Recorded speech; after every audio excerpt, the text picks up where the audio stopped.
Another new helper is the helper that renders partial views. This is the HTML.partial helper. Now, partial views are just like the partial views that you've used with the Web Forms view engine.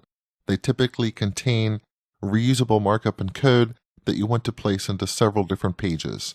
So you extract those pieces, you put them in a partial view, and then you render that partial view from different pages. When you render a partial view, you can pass in model data. You can strongly type a partial view.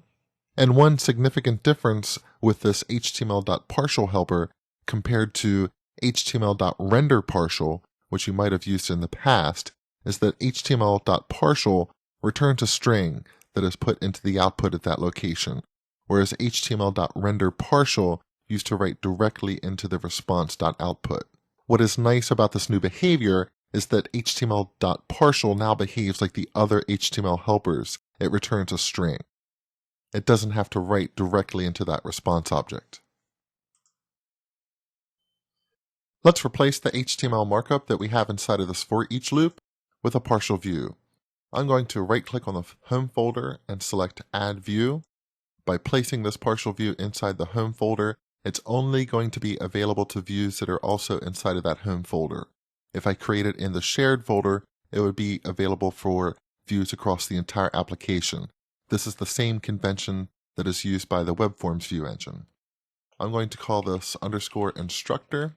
My convention is to name partial views with a leading underscore.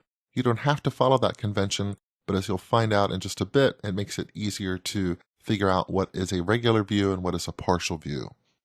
The view engine is going to be Razor, and this time we will create a strongly typed view.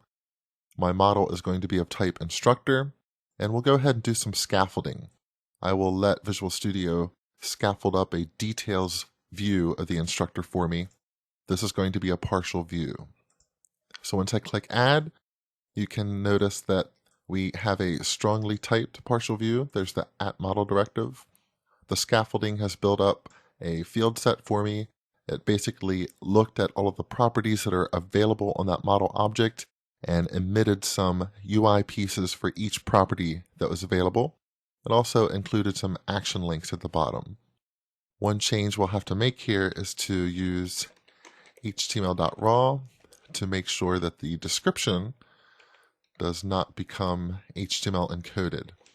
So let me save that, but before I move away, notice that partial views with the Razor View engine have the same extension as regular views, .cshtml. This is why I like to use some sort of naming convention to easily identify the partial views.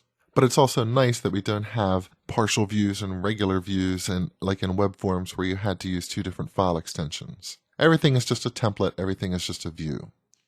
To use this view, I'll come back into the main view and replace all of the markup we have inside of here with HTML.partial. Not render partial, but just partial. However, just like the render partial API, I pass in the name of the view that I want to render without the file extension, and I can optionally pass in the model to use. In this case, the model will not be optional. So let's pass that in and refresh the browser. And you can see that everything is working as expected here. And we also have a nice reusable partial view that we can reuse anywhere that we want to display an instructor.